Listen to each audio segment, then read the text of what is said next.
Sir मैंने कोई जगह नहीं छोड़ी, हर चीज़ को चेक कर चुका हूँ मैं, यहाँ तक कि आपके मेन गेट का सीसीटीवी कैमरा भी। सर मुझे ये बात करते हुए अजीब लग रहा है, लेकिन मुझे लगता है कि मुझे ये बात आपको बतानी चाहिए। शाम का वक्त था जब वो उसके ऑफिस में दाखिल हुआ। तैयब साफ साफ बात किया करो, तुम्हें मेरे सामने क्या बात करनी है क्या नहीं ये तुम बाहर से सोच कर ही आया करो। जल्दी बताओ कि क्या जानते हो तुम। वो काफ़ी गुस्से हो रहा था। उस वक्त उसे सिर्फ ये जानना था कि आखिर उसकी फाइल किसने बदर खान तक पहुंचाने की गलती की है, ताकि ये गलती करने वाले को वो उसके अंजाम तक पहुंचा सके। सर मुझे लगता है ये हरकत आपके घर के अंदर से ही किसी ने की है। मेरा मतलब है ये हरकत किसी नौकर की नहीं, बल्कि कोई है जो आपके घर के अंदर से ही बदर खान की मदद। वो अभी बोल रहा था जब अचानक वारिक ने अपने सामने पड़े शो पीस को उठाकर पूरी शिद्दत से ज़मीन पर दे मारा। तैयब को चुप लग गई थी। वो अपनी बात मुकम्मल ही नहीं कर सका। तुम्हारा दिमाग तो ख़राब नहीं हो गया तैयब? ऐसी बात करते तुम्हें ख्याल तक ना आया कि तुम मेरी फैमिली के बारे में ऐसी बात कर रहे हो? भला मेरे घर के अंदर से ऐसी हरकत कौन कर सकता है? वो उसे गुस्से से घूरते हुए बोला। अपने घर वालों पर शक करने का तो सवाल ही पैदा नहीं होता था। वो ऐसा सोच भी कैसे सकता था? उसे तैयब पर सख्त गुस्सा आने लगा। सर मैंने बहुत तलाश करने की कोशिश की, लेकिन नौकरों में से कोई भी नहीं लगता जो इस तरह की हरकत करे। तो अपनी मालूमात ठीक करो। तुम्हें कुछ लगता है या नहीं मुझे इस बात से वास्ता नहीं। मुझे बस वो इंसान चाहिए जिसने मेरी मुझे बस वो इंसान चाहिए जिसने मेरी चीज़ें उस जलील इंसान तक पहुंचाई हैं। और अब मेरे घर वालों पर ध्यान देने की बजाय तुम उस चोर को ढूंढो तो तुम्हारे हक में बेहतर होगा। उसने उसे फ़ोन किया था कि जब वो हाँ में सर हिलाकर उसने उसे कहा तो वो सर हाँ में हिलाकर वहाँ से उठकर चला गया था। मैं कहीं नहीं जाना चाहती। तुम्हारे दोस्त की शादी हो या तुम खुद ही दूसरी शादी कर लो, कोई फ़र्क नहीं पड़ता मुझे। मेरा दिमाग ख़राब करने की ज़रूरत नहीं है। ना तो मुझे तुम्हारे इस घर से निकलने की ख्वाहिश है और ना ही मैं किसी की शादी में जाने में इंटरेस्टेड हूँ। उसने साफ इनकार कर दिया था। इब्राहिम के बेस्ट फ्रेंड और बिजनेस पार्टनर की शादी थी, जहां वो उसे भी अपने साथ लेकर जाना चाहता था। शादी के 2 साल बाद भी वो अपने रिश्ते को बेहतर बनाने की हर मुमकिन कोशिश कर रहा था, लेकिन उसकी हर कोशिश नाकाम हो रही थी। पहले वो फिर कभी कभार उससे बात कर लिया करती थी, लेकिन आजकल तो उसने उससे बात करना भी छोड़ दिया था। ताशफैन आजकल अपनी ताई के पास होता। उसे माँ की ज़रूरत नहीं थी और उसकी माँ को अपनी औलाद की ज़रूरत ना थी। एक ही घर में रहते हुए भी वो ताशफैन को देखना तो दूर बात करना भी पसंद नहीं करती थी। वो अपने कमरे तक महदूद रहती थी। कभी दिल चाहता तो घर से बाहर बिना किसी को बताए निकल जाती। किसी को जवाब देना उसने कभी ज़रूरी नहीं समझा था। एक इब्राहिम ही था जो उससे सवाल कर सकता था। बाकी किसी को तो वो अहमियत देती ही नहीं थी। और अब आहिस्ता आहिस्ता वो इब्राहिम से भी अपना हर ताल्लुक ख़त्म करती जा रही थी। उसका बेस्ट फ्रेंड था मूसा खान, जिसकी शादी थी। वो सिर्फ उसका दोस्त ही नहीं बल्कि बिजनेस पार्टनर भी था। उन चारों ने मिलकर अपना कारोबार शुरू किया था, जो माशाल्लाह बहुत ज़बरदस्त चल भी रहा था।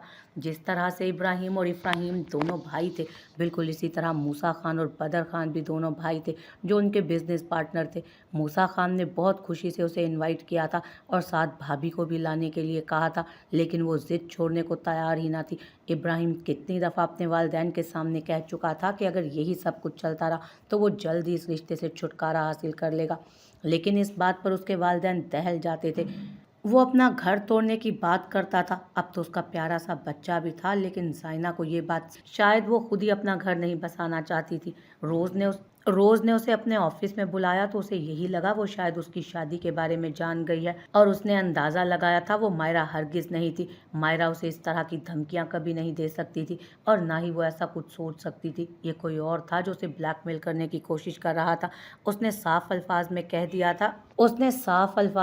दिया था कि वो चाहे रोज़ को ये बात बताए या अखबार में इश्तहार लगाए, उसे कोई फ़र्क नहीं पड़ता। कल उसने बहुत दफ़ा कोशिश की थी उस नंबर पर कॉल करने की, लेकिन दूसरी तरफ से किसी ने भी फ़ोन नहीं उठाया था। उल्टा उसे धमकियां मिलती रही थीं, जिन पर उसने ज़्यादा गौर नहीं किया। जब भी उसे मैसेज आया था यही आया कि वो जो भी है उसकी गर्लफ्रेंड के बारे में रोज़ को बता देगा। वो जो कोई भी था इस बात से अनजान था कि तनावुश उसकी बीवी है, ना कि गर्लफ्रेंड। वो शख्स उसके लिए इतना अहम नहीं था कि वो उसकी गलत फहमी दूर करने की कोशिश करता। उसने आज सुबह से ये नंबर ही ब्लॉक कर दिया था। उसका कोई इरादा नहीं था किसी के हाथों ब्लैकमेल होने का। उसने ऑफिस में कदम रखा तो रोज़ उसका इंतज़ार कर रही थी। चेहरे पर हर रोज़ वाली वही नर्म मुस्कुराहट थी। आओ तायश, मैं तुम्हारे इस आइडिया पर गौर करने के बारे में सोच रही हूँ। तुम ठीक कहते थे, ये सीन अगर हम न्यूयॉर्क की बजाय किसी और सिटी में करें तो ज़्यादा अच्छा रहेगा। और तुम्हारा जंगल वाला आइडिया तो और भी ज़्यादा अच्छा है। वो उसे सीन दिखाते हुए बोली, जबकि वो खामोशी से उसके पास आकर बैठते उसके लैपटॉप पर तैयार करदा वीडियो देखने लगा। यस रोज़, मुझे भी कुछ ऐसा ही लगता है, उसने उस वीडियो को देखते हुए कहा। यह जगह काफ़ी खूबसूरत थी और यकीनन ये सीन भी यहाँ बहुत अच्छे से शूट हो सकता था। वो उसे बता रहा था जबकि रोज़ का ध्यान उसके चेहरे पर था। वो अक्सर नोट करता था कि जब भी वो रोज़ से काम के सिलसिले में बात कर रहा होता था, उसका ध्यान उसी की तरफ होता था। वो उसका चेहरा देखती रहती थी और बहुत सीरियस टॉपिक पर भी अक्सर उसके लबों पर मुस्कुराहट होती, जिसे देखकर कभी कभी तो ताशफैन को अजीब सी चिढ़ हो जाती थी। लेकिन वो कहता कुछ नहीं था, क्योंकि जो भी था वो उसकी बॉस थी और उसके काम करने का अपना अंदाज था। इस तायश को तो किसी तरह का कोई फर्क ही नहीं पड़ रहा। वो किसी बात से खौफजदा भी नहीं है और उसके अफेयर के बारे में रोज़ को भी पता चल जाए ना तो भी उसे कोई फ़र्क नहीं पड़ता। मुझे लगता है ये लड़की उसके साथ रिलेशनशिप को लेकर बिल्कुल सीरियस नहीं। और वैसे भी तुमने देखा था ना, उसको वो लड़की उसके जैसी थी। मेरे ख्याल में वो पाकिस्तानी होगी। रॉबिन उसे देखकर बोल रहा था, जबकि क्रिस्टन अपने न्यू नंबर से मुसलसल ताशफैन को तंग करने की कोशिश किए जा रही थी। उसका सारा प्लान धरा का धरा रह गया था। वो उसे ब्लैकमेल करना चाहती थी। ये वीडियो उसे रॉबिन ने ही बनाकर भेजी थी। कल वो अपनी गर्लफ्रेंड के साथ घूमने के लिए गया था, जहां उसने वो वीडियो शूट की थी। ताशफैन के साथ किसी लड़की को देखकर क्रिस्टन को गुस्सा भी बहुत आया था। पहले रोज़ हर वक्त उसके साथ रहती थी, अब एक और लड़की भी आ गई थी। वो ताशफैन को पसंद करने लगी थी और ताशफैन इस बात को बिल्कुल भी अहमियत नहीं दे रहा था। जितना वो उसके पीछे पीछे आती, ताशफैन उतना ही उससे दूर भागता था। वो उसकी फीलिंग्स को पूरी तरह नज़रअंदाज कर रहा था। तुम तो कह रहे थे कि जब ये अफेयर की बात ताशफैन को पता चलेगी वो बहुत ज़्यादा परेशान होगा, लेकिन ताशफैन को तो किसी बात से कोई फ़र्क ही नहीं पड़ा। अगर रोज़ को ये बात पता चल जाए तब भी उसे कोई फ़र्क नहीं पड़ेगा। उसके चेहरे पर कोई डर, कोई खौफ नहीं इस बात के खुल जाने का। वो बिल्कुल रिलैक्स होकर अपना काम कर रहा है। हमें कुछ और सोचना होगा। कुछ और सोचो जिससे हम रोज़ को तायश से दूर कर सकें। कुछ तो ऐसा सोचो कि वो रोज़ दोबारा से तुम्हारे साथ रिलेशनशिप में आ जाए और तायश को छोड़ दे। एक दफ़ा रोज़ उसकी ज़िंदगी से निकल जाए। उसे कैसे भी अपने साथ रिलेशनशिप के लिए मैं खुद राज़ी कर लूँगी। वो पूरे यकीन से बोल रही थी। मैं क्या सोचूं, मुझे कुछ समझ नहीं आ रहा। ये तायश बहुत तेज़ है, आसानी से हाथ नहीं आएगा। इसने रोज़ को इस तरह आईने में उतारा है कि वो उसका अंधा एतबार करती है। वो इतनी आसानी से कभी तायश को नहीं छोड़ेगी। हमें कोई बड़ी गेम खेलना होगी। तुम्हें जो करना है ना करो, मुझे फ़र्क नहीं पड़ता, लेकिन मैं रोज़ और तायश को एक साथ बर्दाश्त नहीं कर सकती। मैं इन दोनों को अलग करना चाहती हूँ। तायश का कहना है कि उसके साथ उसका कोई अफेयर नहीं चल रहा, जबकि रोज़ ने खुद मेरे सामने ये कबूल किया था कि वो दोनों एक दूसरे के साथ रिलेशनशिप में हैं। और ये बात मैंने मीडिया में फैला दी, लेकिन रोज़ ने अपनी पावर से हर मीडिया चैनल से उस खबर को गायब करवा दिया। ये लड़का रोज़ की ताकत को यूज़ कर रहा है। रोज़ इस वक्त पूरी तरह इसकी बात मान रही है और मेरा नहीं ख्याल कि रोज़ इस बात से बेखबर होगी। और हो सकता है कि हमें कोई गलत फहमी हुई हो सकता है रोज़ का तायश के साथ कोई अफेयर हो ही ना। हो सकता है रोज़ ने झूठ बोला हो, लेकिन रोज़ इस तरह का झूठ क्यों बोलेगी? वो उसे देखते हुए बोला, लेकिन ये दोनों रिलेशनशिप में ही हैं। उसने वो वीडियो उसके सामने की, जिस तरह वो एक दूसरे के करीब थे और जिस तरह वो मोहब्बत से उसे देख रहा था। मुझे यकीन है उन दोनों का अफेयर चल रहा है। ये तायश बहुत तेज़ चीज़ है। इसने रोज़ को भी काबू में करके रखा है और बाहर भी अफेयर चला रहा है। हो सकता है रोज़ हमारी बात पर यकीन ना करे, लेकिन ये लड़की यकीन कर लेगी। इसे देखकर लगता है कि वो इस लड़की से कुछ ज़्यादा ही मोहब्बत करता है। और ज़रा सोचो, अगर ये अफेयर वाली बात इस लड़की तक पहुंच गई तो रोज़ के असिस्टेंट डायरेक्टर के साथ उसका अफेयर चल रहा है। तो वो अपने साजिशी दिमाग का इस्तेमाल करते हुए बोल रहा था, जबकि क्रिस्टन उसको देख कर रह गई, जैसे पूछ रही हो कि इससे क्रिस्टन को क्या फ़ायदा होगा। लेकिन रॉबिन तो सिर्फ अपना फ़ायदा सोच रहा था। वो कैसे भी उसको रोज़ से दूर करना चाहता था, ताकि वो एक बार फिर उसे अपनी बातों के जाल में छुपा कर ताकि एक बार फिर वो उसे अपनी बातों में फंसाकर उसके साथ रिलेशनशिप में आ सके, क्योंकि उसे रोज़ के साथ बहुत फ़ायदा हो रहा था। यार, उससे वो लड़की भी बीच में हट जाएगी और रोज़ के साथ तो तायश वैसे भी सिर्फ वक्त गुजारी कर रहा है, तो ये मसला भी हल हो जाएगा। यकीन करो क्रिस्टन, रोज़ से ज़्यादा ये लड़की ख़तरनाक है, क्योंकि तायश खुद इससे मोहब्बत करता है। तुम्हारे लिए बड़ा मसला ये लड़की है, रोज़ नहीं। वो पूरे यकीन से बोल रहा था। मैं इस लड़की तक ये बात पहुँचा दूँगा। ये अपने आप रास्ते से हट जाएगी, उसके बाद तुम इसे जैसे चाहे डबट लेना, मैं उस लड़की तक ये बात पहुंचा दूंगा, वो अपने रास्ते से हट जाएगी खुद ही, उसके बाद तुम जैसे चाहे उसे डेट कर लेना, फिलहाल तुम मेरी मदद करो, तुम देखो मैं तुम्हें बहुत फ़ायदा पहुंचा सकता हूँ। वो उसे देखते हुए बोला कि वो नफ़ी में सर हिलाती अपना बैग उठाते वहाँ से बाहर निकल गई, क्योंकि उसके पास टाइम नहीं था उसकी फजूल बातों को सुनने के लिए।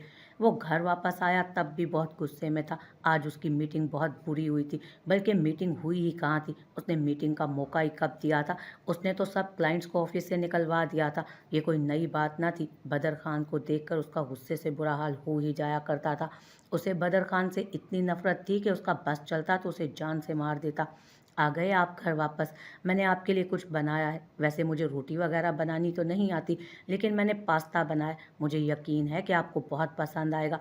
वो उसे देखते ही खुशी से निहाल उठकर उसके पास आते बोली, अभी मेरा मूड नहीं, बाद में बात करते हैं, मैं फ्रेश होने जा रहा हूँ और मैं थोड़ी देर आराम करना चाहता हूँ। ये कहकर वो आगे बढ़ने लगा, जबकि उसका इस तरह से नज़रअंदाज करना सदफ को खुश कर गया था। वो उसकी बात को अहमियत दिए बिना कमरे में चला गया और सदफ के चेहरे की मुस्कुराहट देखकर उसे गुस्सा आने लगा। वो अपनी बीवी को इस तरह नज़रअंदाज कैसे कर सकता था? उसने उसकी पसंद का खाना नहीं बनाया था, लेकिन खाना तो बनाया था ना। ये क्या बात हुई, मैंने इतनी मेहनत से आपके लिए खाना बनाया और आप इस तरह से जा रहे हैं, कम से कम एक तरफ देख तो लें, एक दफ़ा देख तो लें। वो उसके पीछे आते नाराज़गी से बोली, जिस जिस तरह सुबह वो उसके लिए खाना बनाने पर इतना अप्रिशिएट करके गया था, बस इसीलिए उसने इतनी गर्मी में उसके लिए पास्ता बनाया था जिसे वो इग्नोर कर रहा था। मायरा, मैं इस वक्त बहुत परेशान हूँ, प्लीज़ मुझे तंग मत करो। वो कहकर कमरे के अंदर चला गया, जबकि मायरा उसे देख कर रह गई। उसका ये अंदाज उसे बिल्कुल अच्छा नहीं लगा था। तंग? मैं बात नहीं करूँगी, जो दिल में आए वो करें, वो गुस्से से कहती कमरे से निकल गई, जबकि वो अहमियत दिए बिना अलमारी से अपने कपड़े निकालकर वॉशरूम में बंद हो गया। उस वक्त वो अपना गुस्सा किसी पर निकालना नहीं चाहता था, अकेले रहना चाहता था। इसीलिए ताशफैन ने रास्ते में भी 2 दफ़ा महसूस किया था कि कोई उसके पीछे आ रहा है, लेकिन वो इग्नोर करते हुए आगे बढ़ता गया। अब अपने घर के बाहर उसे फिर महसूस हुआ कि कोई उसके साथ ऊपर तक आया। फ्लैट के दरवाजे पर हाथ रखते भी उसे ऐसा ही महसूस हुआ था। उसने सीढ़ियों की तरफ देखा था, लेकिन उसे कोई भी नज़र ना आया। शायद ये उसका वहम था। उसने 2-3 सीढ़ियों का सफ़र तय करते अपने फ्लैट में आने वाले रास्ते पर मौजूद दरवाजे को लॉक कर दिया, फिर दोबारा से आकर फ्लैट का दरवाज़ा खोलता, दरवाजे को अच्छे से चेक किया। वो नहीं चाहता था कि उसकी गैर मौजूदगी में कोई भी उसके घर आए। आ गए आप, मैं कब से आपका इंतज़ार कर रही थी। वो उसे देखते हुए खुश होते उसके पास आई, जबकि इंतज़ार वाली बात पर उसके लबों पर शरारती मुस्कुराहट आ गई, जिसे फ़िलहाल वो बिल्कुल अफोर्ड नहीं कर सकती थी। कल हमारी इंग्लिश का एक असाइनमेंट है जो मुझसे बिल्कुल नहीं बन रहा, आप मेरी हेल्प करें ना। वो उसके बाजू को दोनों बाजुओं से पकड़ती क्यूट से अंदाज में फरमाइश कर रही थी। जानू, मदद मैं तुम्हारी खुद कर दूंगा। मदद? मैं तुम्हें खुद अपने हाथों से असाइनमेंट तैयार करके दूंगा, लेकिन मैं सिर्फ मदद नहीं करूंगा, मैं तुम्हें खुद अपने हाथों से असाइनमेंट बना कर दूंगा। उसके लिए तुम्हें मेरा एक काम करना पड़ेगा। वो नरमी से उसे खुद से लगाते हुए बोला, बिल्कुल भी नहीं ताशफैन, बिल्कुल थोड़ा सा वक्त है, असाइनमेंट तैयार नहीं होगी। वो मिन्नत करने वाले अंदाज में बोली, लेकिन उसकी मिन्नतें वो सुनना कहाँ चाहता था। बहुत बहुत मुबारक हो इब्राहिम भाई, आप मामू बन गए हैं। अल्लाह पाक ने बेटा अता किया है। ज़ैनब अभी अस्पताल में है, मैं उसके डिस्चार्ज पेपर तैयार करवा के अभी बाहर निकला हूँ। मुझे उसके लिए कुछ तोहफे लेने हैं और फिर घर में न्यू बेबी के वेलकम की तैयारी भी करनी है, तो सोचा सबसे पहले आपको इन्फॉर्म कर दूँ। आप बिल्कुल भी परेशान मत होइएगा। जैनी बिल्कुल ठीक है, मैं शाम तक उसे अस्पताल से घर ले जाऊंगा, फिर आपसे उसकी बात भी करा दूंगा। तब तक आप मेरे शहजादे का नाम सोच लीजिए। उसने अस्पताल से बाहर निकलते पास के पीसीओ से पाकिस्तान फ़ोन करके उन्हें खुशखबरी सुनाई थी। बहुत बहुत मुबारक हो इरफान, ये तो बहुत खुशी की बात है। और तुम ज़ैनब को आराम से घर ले जाओ, फिर मैं तुम्हें फ़ोन करूँगा घर वाले नंबर पर, मैं सबको ये खुशखबरी सुनाता हूँ। इब्राहिम ने खुशी और मुसर्रत के मिले जुले जज्बात से फ़ोन रखते हुए अपने वर्कर को मिठाई लेने भेज दिया था। उनकी इकलौती बहन के घर में पहले बच्चे की पैदाइश ने जैसे उनकी खुशियों को ही दोबाला कर दिया था।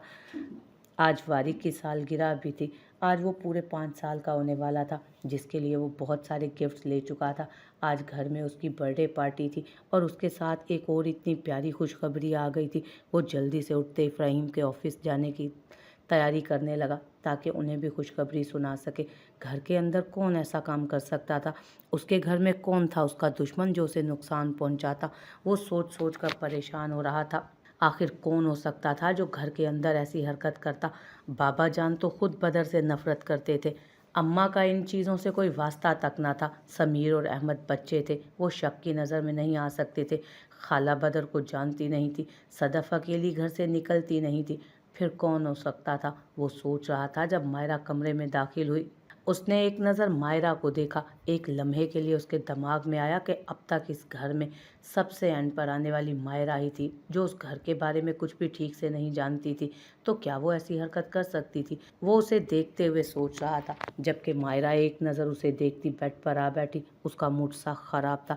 डेढ़ तकिया, मैं सो रही हूँ, और मैं जो इतने मज़े का पास्ता बना कर आई थी वो मैंने बहुत मज़े से खाया भी है, बिना किसी का इंतज़ार किए। और मुझे कोई फ़र्क नहीं पड़ता कि कोई खाता है या नहीं खाता। अब मुझे आराम करना है, लेकिन मुझे कोई तंग भी ना करे। वो तकिए को अपने सामने रखते उससे बात कर रही थी, जबकि वारिक उसके इस अंदाज पर मुस्कुरा दिया। दिमाग ख़राब हो गया था मेरा। बहुत गुस्से में था जब घर वापस आया, और जब मैं गुस्से में हूँ तब किसी से बात नहीं करता। उसने बुलंद आवाज़ में उसे बताया, लेकिन वहाँ नो लिफ्ट का बोर्ड लगा था। डेढ़ तकिए, किसी का दिमाग ख़राब हो या कोई गुस्से में हो, मुझे कोई फ़र्क नहीं पड़ता। मैं सोना चाहती हूँ, और अब कोई भी मुझे तंग ना करे। उसने तंग को अच्छा खासा लंबा खींचा। यार, तुम नाराज़ क्यों हो रही हो? ज़रा सी बात पर। बता तो रहा हूँ कि दिमाग ख़राब हो गया था मेरा। वो उठकर उसके पास आते हुए कहने लगा, डेढ़ तकिया, मैं किसी से भी बात नहीं करना चाहती। अरे भाड़ में गया तकिया। तकिया ना हो गया, शोहर हो गया तुम्हारा। उसको सामने बिठाकर बातें कर रही हो। वो उसके हाथ से तकिया छीनते दूर फेंक चुका था। डेयर बेड, मैंने तुम्हें पूरा दिन बहुत मिस किया, वो कहते हुए बेड पर लेट गई, जबकि वो उसे बेजान चीज़ों से बात करते देख बदमज़ा हुआ। अच्छे खासे सांस लेते इंसान को छोड़कर वो इन बेजान चीज़ों पर वक्त बर्बाद कर रही थी। लेकिन उसकी नाराज़गी का ये अंदाज़ उसे बुरा नहीं लगा था। नाराज़ हो मुझसे? वो उसके साथ लेटते हुए बोला था। देखिए आप, मैं क्यों? कंबल, बेड, तकिया, इन सब चीज़ों से बातें करो ना, मुझे मेरा काम करने दो। अब गुस्सा नहीं आ रहा? अब मैं तंग नहीं कर रही? वो फिर भी ताने मारने पर आ गई थी। यह अलग बात थी कि इन सब बातों को वो अहमियत ही कहाँ दे रहा था। वो तो उसका ये नाराज़ सा रूप इंजॉय करने के मूड में था। तो गुस्सा किस बात पर है? तंग ना करने का कहने पर, या तुम्हारे हाथ का पास्ता ना खाने पर? वो उसकी नाराज़गी की पहले असल वजह जानना चाहता था, फिर उसे मनाने के लिए कुछ कर सकता था। ना तो मैं आपसे नाराज़ हूँ, और ना तो मैं इस बात पर नाराज़ हूँ कि आपने मेरे हाथ का खाना नहीं खाया, और ना ही इस बात पर नाराज़ हूँ कि आपने मुझे कहा कि मैं आपको तंग ना करूँ। तो फिर किस बात पर नाराज़ हो मैडम? मुझे गुस्सा इस बात का है कि आपने सदफ के सामने ऐसा कहा। आपने उसका मल्लिका के सामने मुझसे कहा कि मुझे तंग मत करो, और ये भी कि मैं खाना खाने के मूड में नहीं हूँ, उस चुड़ैल के सामने। वो काफ़ी ज़्यादा रिएक्ट कर रही थी, जबकि असल नाराज़गी की वजह जानकर वो सर थाम कर बैठ गया। मतलब तुमने खाना मेरे लिए उसे दिखाने को बनाया था? वो उल्टा उससे सवाल करने लगा। नहीं, मैंने खाना इसलिए बनाया था ताकि आपको पता चले कि मैं कितनी अच्छी कुक हूँ। पाकिस्तानी खाना नहीं बना सकती अभी, लेकिन बाकी सारे खाने मुझे बनाने आते हैं। उसने फ़ौरन नफ़ी में सर हिलाते असल बात बताई। तो बस ठीक है ना यार, मैं खाऊंगा जो तुमने बनाया है, मैं सब खाऊंगा। बस अपने ऑफिस की वजह से मैं पिछले कुछ दिनों से बहुत ज़्यादा परेशान हूँ। मेरे घर के अंदर से फ़ाइल चोरी हो गई है मायरा, और मैं जानना चाहता हूँ कि यह हरकत किसने की है। वो समझाते हुए बोल रहा था, मेरे ऑफिस से या किसी फ़ाइल से या किसी चोर से कोई लेना देना नहीं है मेरा। आज के बाद अगर आपने मुझे इस तरह इग्नोर किया तो मैं सारी ज़िंदगी बात नहीं करूँगी आपसे, और ना ही आपके लिए कुछ बनाऊंगी। तरस जाओगे बीवी के हाथ का कुछ भी खाने के लिए? वो धमकी देते बोली। तरस ही ना जाऊं मैं? जाओ खाना लाओ, भूख लग रही है मुझे, वो तकिए से टेक लगाते हुए बोला, जबकि उसके हुक्म पर वो उसे घूरने लगी। कुछ खिलाकर इस तरह घूरो लड़की? यार, दोपहर से कुछ भी नहीं खाया, एनर्जी बहुत कम है, ठीक से तुम्हारी घूरियों को बर्दाश्त नहीं कर पाऊंगा, या फिर खाने के बाद तुम मुझे बर्दाश्त ना कर पाओ। वो सुमाइनी अंदाज में बोला तो वो उठकर फौरन कमरे से बाहर निकलने लगी, जब अचानक दरवाजे पर रुक गई। वारिक का सारा ध्यान उसी की तरफ था। मैं खाना ला कर दूंगी तो आराम से खा लीजिएगा, और तब तक मैं सो जाऊंगी, मुझे तंग करने की हरगिज़ ज़रूरत नहीं। वो मुंह बनाकर कमरे से निकल गई। तंग करने की ज़रूरत नहीं? वो उसकी नकल उतारता बेड पर लेटकर खुलकर अपनी हरकत पर मुस्कुराया था, जबकि अपने दिमाग से सारी सोचों को निकालता अपनी बीवी के साथ उन लम्हात को एंजॉय करने का इरादा रखता था। वो अपनी परेशानी में मायरा को इग्नोर नहीं कर सकता था।